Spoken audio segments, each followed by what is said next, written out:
In a town devastated by a mysterious virus outbreak, a family has been hiding inside a fallout shelter for 301 days and they believe they're the only survivors left. Ray and Claire always remind their daughter Zoe to never be loud, never lose control, and never leave the shelter because beings known as breathers could kill her. One morning, Zoe wakes up after having a nightmare about the breathers and hides under the bed. When Claire checks on her, Zoe says it's her talking doll who is scared, so Claire takes her to see Ray to calm her down. As they walk through the shelter, the shadows make Zoe nervous, but it's just Ray moving around. He assures that they're safe and plays a little game they share called Report, during which he tells him the details of his watch to confirm nothing has happened. Zoe is still worried about the entrance, so Ray lets her climb the ladder leading to the hatch. The girl checks all the locks and chains until she's finally sure everything is fine and then returns to her parents. Afterward, Zoe adds another mark on the wall counting the days they've been there and chooses a can of peaches from breakfast, although it's not like they have many options anyway. The water pump doesn't seem to be working, so Ray has to open it up and handle some stuff inside to make it work again. Suddenly Zoe says the food can is empty and a closer look reveals a hole on the side. Claire and Ray check the pantry and discover 12 cans have been emptied, equaling 2 weeks of rations. As they throw them all away, they conclude a rat must have sneaked in through the air duct. Zoe is worried that the breathers could come in too, but her parents explain the air duct is too small for them. Claire then announces they'll have to start eating less, and Zoe complains because they're already eating very little. They end up having beans for breakfast and Claire keeps complaining about the situation. She hates that she can't play outside, that she doesn't have any friends, and that she doesn't have anything. Ray immediately scolds her and reminds her she has her parents, which is more than the people who died on the day of the outbreak. It's not a good life, but they're at least alive. He calls each mark on the wall a miracle. After breakfast, the family plays a board game together. Ray closes Zoe's eyes with gentle fingers and makes some noises as he tells a story to make her imagine they're back in town eating ice cream. This brightens Zoe's mood. Later, Ray and Claire discuss the situation in private. Claire is worried because they've already lost of weight, so Ray says he'll go outside to get food if necessary. When Claire tries to point out how dangerous that is, Ray distracts her with a kiss and they end up getting dirty as quietly as possible while Zoe is in the other room playing cards. After they're done, Ray falls asleep and has nightmares about the day of the outbreak. Sometime later, while playing the board game with Claire, Zoe wonders if they truly are the only survivors left, so Claire takes the periscope they built and lets Zoe take a look outside through the air duct. At first Zoe is excited, but the result is pretty sad. The town is nothing but a wasteland and she gets startled by a bird. She is relieved to see the shelter hatch really secured and concludes they truly are the only ones left, but Claire reminds her sometimes the truth is hidden from them. Suddenly Zoe sees something moving and discovers the rat eating from another can in the pantry. They wake Ray up and he immediately takes out his dagger as he carefully approaches the rat. When he's about to strike, the rat runs away and knocks over one of the lamps.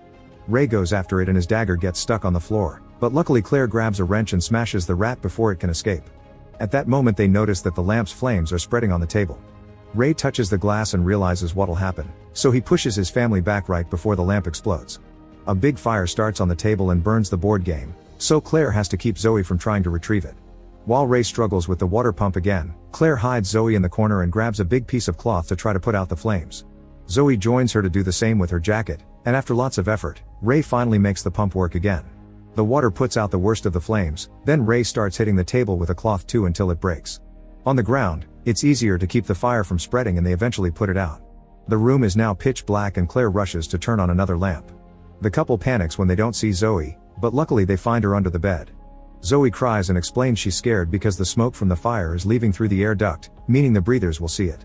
A flashback then shows what happened the day of the outbreak. Ray and Claire had been preparing breakfast when suddenly Zoe told them the neighbors were moving. The parents were confused by this and looked outside to discover their neighbors frantically loading their car to leave. Ray and Claire asked what happened and the neighbor couple refused to answer, but their son Joey explained some government man said a virus in town made people bad. Before he could say more, his parents took him away in the car. On the street, other cars were rushing away as well. At that moment their breakfast accidentally activated the fire alarm, which is why in the present Claire is reminded of that day. Ray points out it's almost nighttime, so hopefully it'll be too dark for the breathers to see the smoke. Just in case, he uses the periscope to look outside and is horrified to see lots of smoke marking their spot. Claire freaks out and Zoe cries, saying her nightmare is coming true. Ray reminds them it's important to stay calm and that even if the breathers do see the smoke now, by the time they get there the smoke will be gone. They've searched the area before and never found them, so Ray doesn't think that will change now because the shelter is well hidden. Unfortunately Claire realizes something, the smoke will be gone, but it leaves ash behind. She wants to go to the surface and clean off the ash before they're found, and Ray agrees they have no choice. Zoe wants to come along too, but Claire forces her to stay. Ray and Claire take off the chains and open the hatch for the first time in months.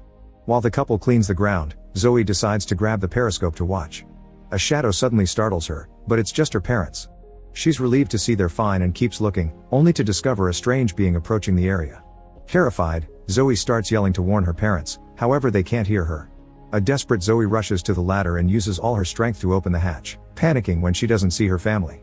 She calls for them in a loud voice and Claire has to rush to cover her mouth, reminding her making noise is worse.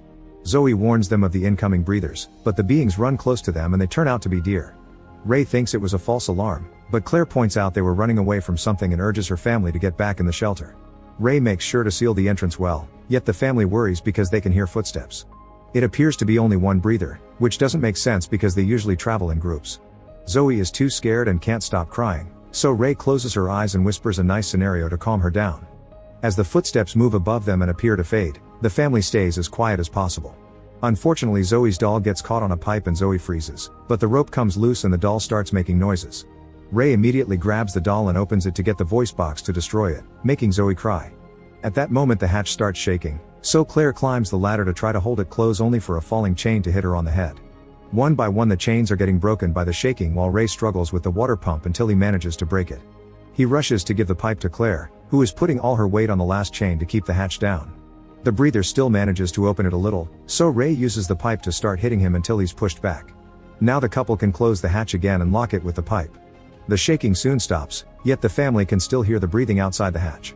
Suddenly they hear some noises in the other room and notice cans rolling on the ground. The entire shelter starts shaking and the family realizes the breather brought more of his people to attack. Another flashback shows that on the day of the outbreak, Ray's family tried to escape on their car too. As they drove down the road they were surprised to see cars coming back, and eventually they discovered the authorities were blocking the way because their town was now under quarantine, meaning nobody was allowed to leave. Suddenly a rock fell on Ray's car because an earthquake was hitting the area. In the present, the hatch finally breaks and a group of breathers gets in. The family runs to the other room and Claire breaks a lamp to start a fire, then she and Ray move the pantry to block the way. It won't hold the breathers for long, so Ray gets on the chair and helps Claire and Zoe escape through the air duct since they're small enough. Then Claire tries to help Ray get through the duct too, but unfortunately he won't fit. Desperate to escape, Ray lets Claire grab his wrist and dislocates his shoulder. Now Claire can drag him through the duct. When he's about to escape, the breathers grab his legs and drag him back into the shelter. Ray isn't afraid to confront them and a fight ensues. Not much can be seen in the darkness, but Claire and Zoe scream when they see a splatter of blood and assume Ray is dead. Zoe wants to do something and throws a tantrum, so Claire has to comfort her through her grief. At that moment they notice some shadows approaching and the duo runs as fast as they can. They cross the forest and trip a couple of times until they reach the road, where all the cars from the outbreak day are abandoned. As they discover that a wall with security cameras has been built around town, a helicopter appears in the sky and finds them with its searchlight.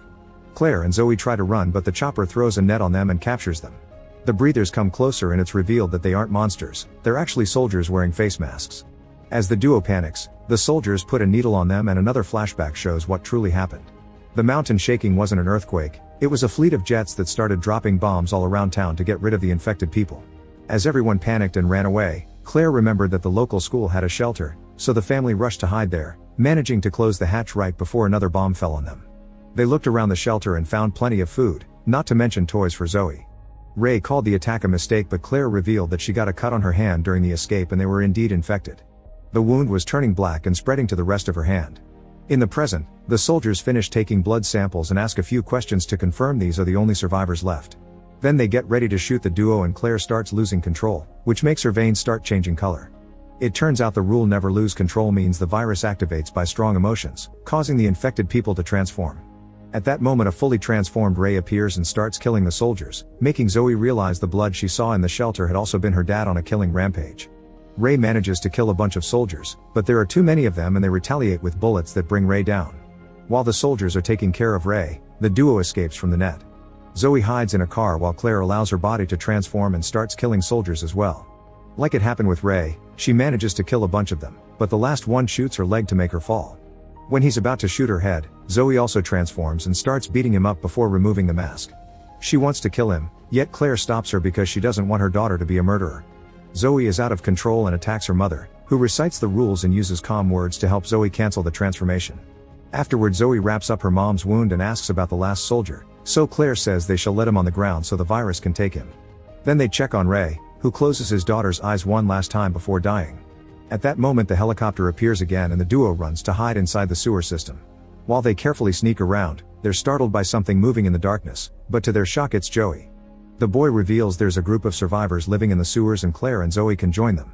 As they climb down to meet them, Zoe sees the sunlight for the first time in months and counts 302 miracles. Make sure to subscribe and turn on notifications so you can watch more videos like this. Thanks for watching.